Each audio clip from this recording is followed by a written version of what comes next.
I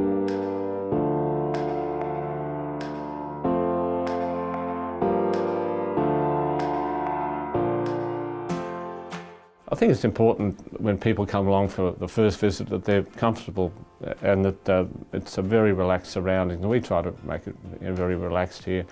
I like to have a chat to both partners, and with women we just take a history about any previous pregnancies and illnesses. We just do a thorough exam and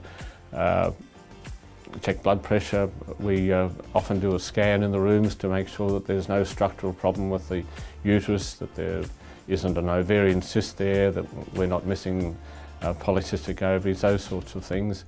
We make sure that the pap smears are up to date, and for the male we do a physical exam as well, make sure that the penis and testes are normal, exclude things like varicocele and hernias that may have some sort of impact on fertility.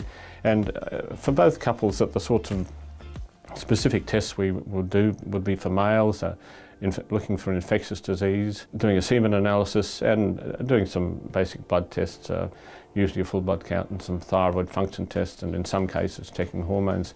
For women, as I was saying, we do an ultrasound to check that the pelvis is fine.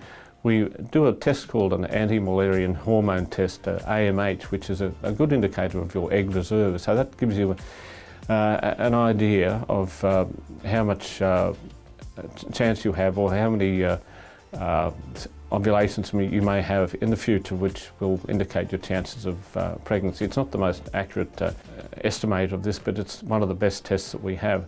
The ultrasound will also give us an idea of fertility reserve by working out what we call an antral follicular count. That just measures up the small follicles in the ovary, and that gives us an idea of your egg reserve as well.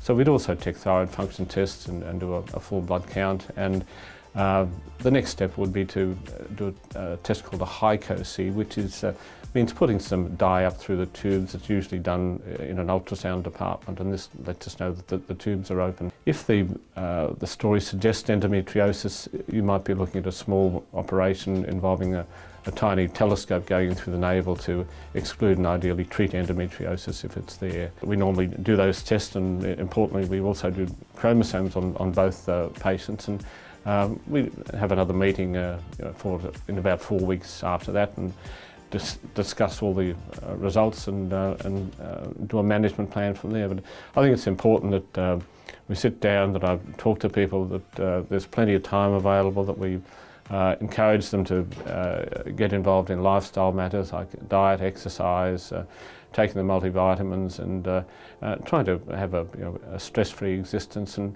often just doing those sorts of things really improves your chances without doing too much technological.